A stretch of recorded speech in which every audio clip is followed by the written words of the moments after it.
Here are some red and blue tiles. We can say that these tiles are in the ratio of 4 blue tiles to 6 red tiles because, well, there's 4 blue tiles and 6 red tiles. We can write that down as blue to red, blue tiles to red tiles. And we could say that they're in the ratio of 4 blue tiles to 6 red tiles. And we write 4 to 6. If we want to increase the number of tiles but keep the same ratio, well, we can double it. Let's add the same number of tiles.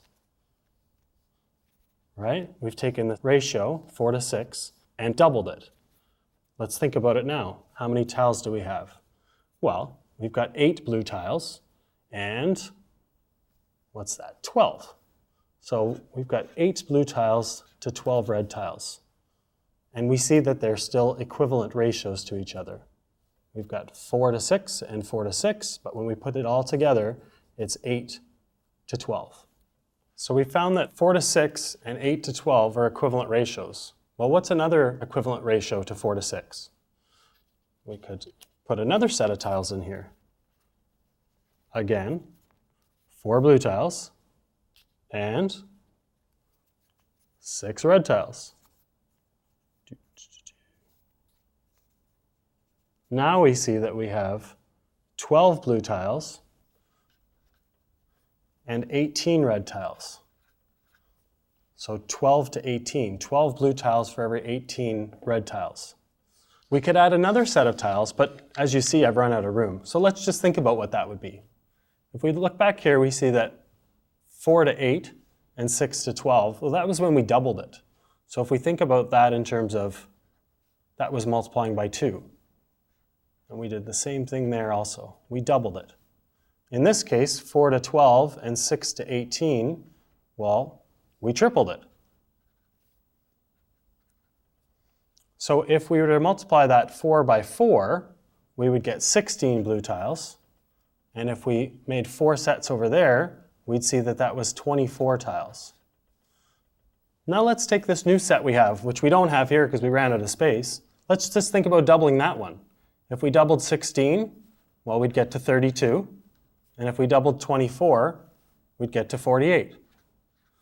These are all equivalent ratios because in every case for 4 blue tiles, there are 6 red tiles. So in this case, 4 and 6 are the terms of the ratio.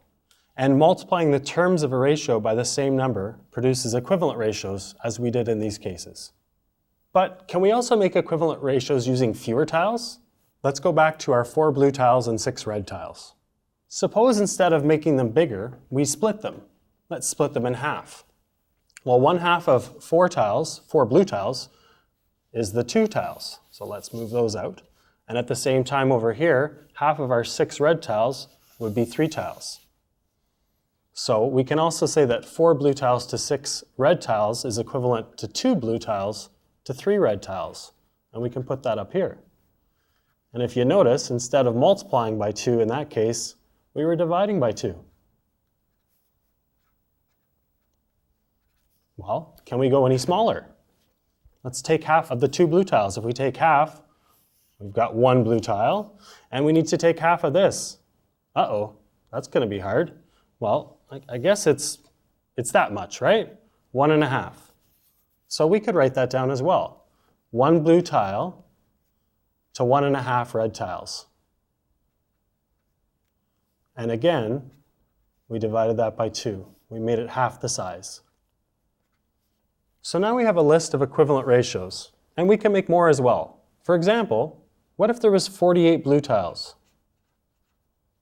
How many red tiles would we need to keep that equivalent ratio?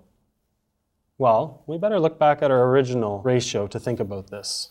We had 4 blue and 6 red. So how many groups of 4 blues do we need to get up to 48? Well, we're right here, 4 to 48. I know that I need 12 groups of 4, so 4 times 12 gets me to 48. So I would also need 12 groups of 6. Let's look at that over here. And we know 6 times 12, well, that's 72. So to have equivalent ratios, in this case, our terms would be 48 blue tiles and 72 red tiles. Now, when the terms of an equivalent ratio have no common factors, we say the ratio is in simplest form. So if we look back to this one, we had 4 blue tiles to 6 red tiles. Well, they both have a common factor of 2.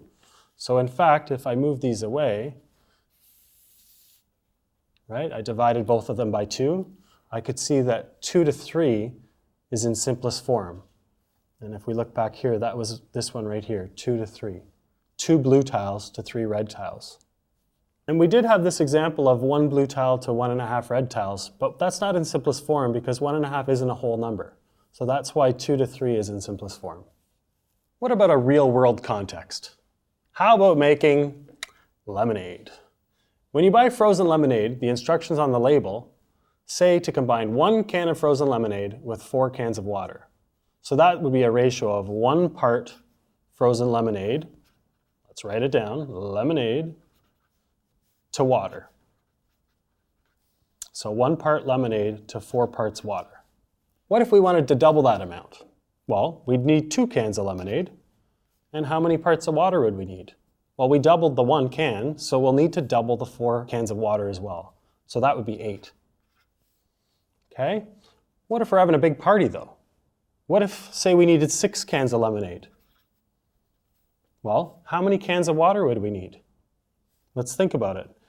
1 to 6, that was 6 times more. So we're going to need to do the same thing with the cans of water. We're going to need 6 times more, so that's 24. 4 times 6 is 24. So if we were making lemonade for a big party and we used 6 cans of lemonade, we'd need 24 cans of the water. Equivalent ratios compare terms of the ratio in a consistent or equivalent manner. And as we discovered before, we can write equivalent ratios by multiplying or by dividing terms of the ratio by the same number.